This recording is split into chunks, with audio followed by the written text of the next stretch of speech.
The death toll from a series of devastating storms which have hit the United States now has risen to 13. In Southern California, a powerful blizzard has left people in the mountains trapped under 17 feet of snow. They've been there for days. And if you kind of zoom in here, you'll see a help sign for people. They need help. They're stranded. They don't have food. They can't dig themselves out. I mean, 17 feet.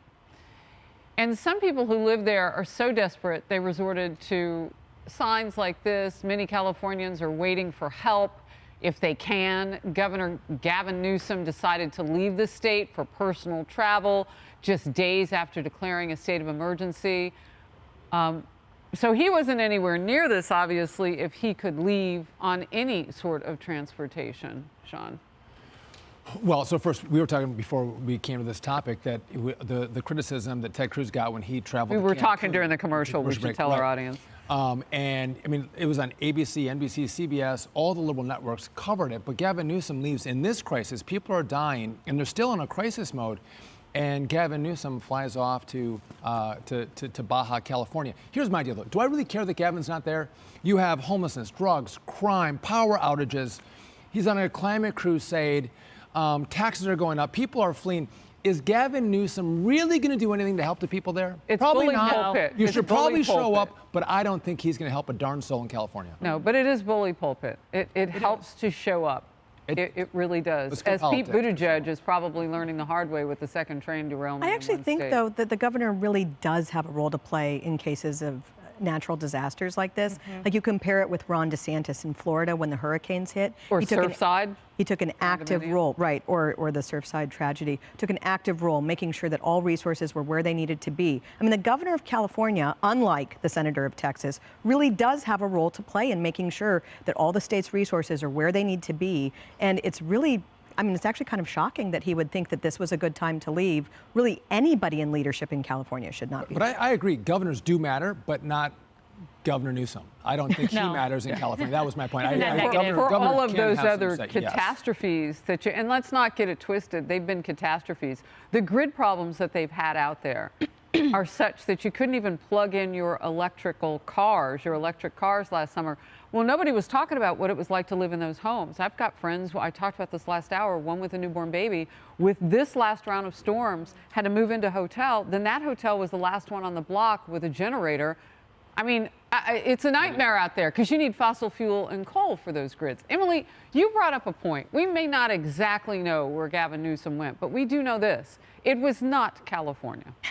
Exactly.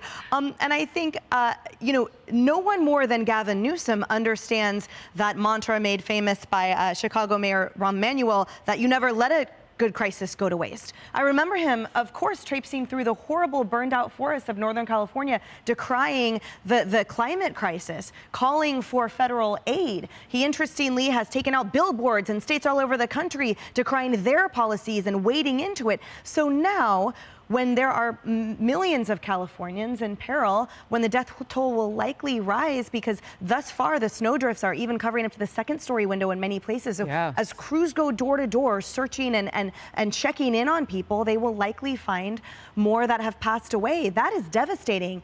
And it's important for transparency for him to explain. So if he said, I have a family tragedy occurring, someone's in the hospital, bear with me, I will be back in 12 hours. We've got it.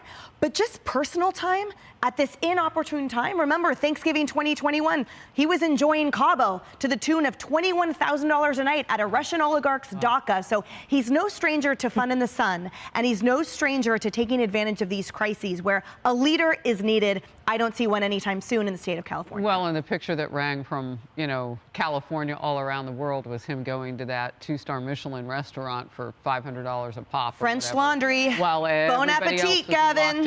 I want to get into the politics of President Biden, though. There was a time when you might see him show up. Remember him at the FEMA agency, and he had some problems at the lectern, but he did show up. It was a hard speech to give for him. He had some problems with the teleprompter. In all fairness, he did show up. He's now doing less of that.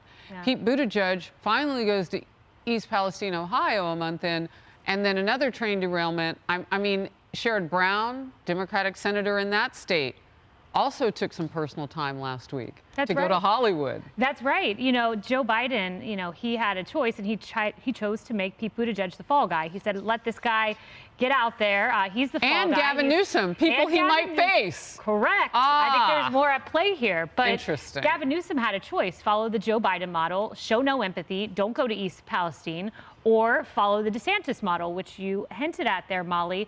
You know, fix the Sanibel Causeway in record time. He chose to go the route of Joe Biden. And ironically, he's on personal time, and the Florida governor is in his home state while he is on personal time. So the Florida governor is in California during a crisis while the California governor's MIA. But last point, Quinnipiac, 76% of people told Quinnipiac that de Blasio shouldn't run for president. New Yorkers, 70% of Californians told Quinnipiac Gavin Newsom should not run. So when your own constituents don't want you anywhere near elevated office, that says something. So who do they like? Because almost as many tell Biden not to run. And Kamala Harris, our vice president. And Pete Buttigieg is now the fall guy. So who are they left with? And remember, Kamala Harris and Gavin Newsom share a lot of that same donor base, right? The big families in California have often funded the two of them. They're seen as sort of tandem, sort of in the same entering class, right? So we'll see. Maybe they're both in the hashtag anyone but them. Well, you mentioned tandem. Maybe he can get a bike for her and they can bike around. There you go. He's trying to save energy. Hey everyone, I'm Emily Compagno. Catch me and my co-hosts Harris Faulkner and Kaylee McEnany on Outnumbered every weekday at 12 p.m. Eastern, or set your DVR. Also, don't forget to subscribe to the Fox News YouTube page for daily highlights.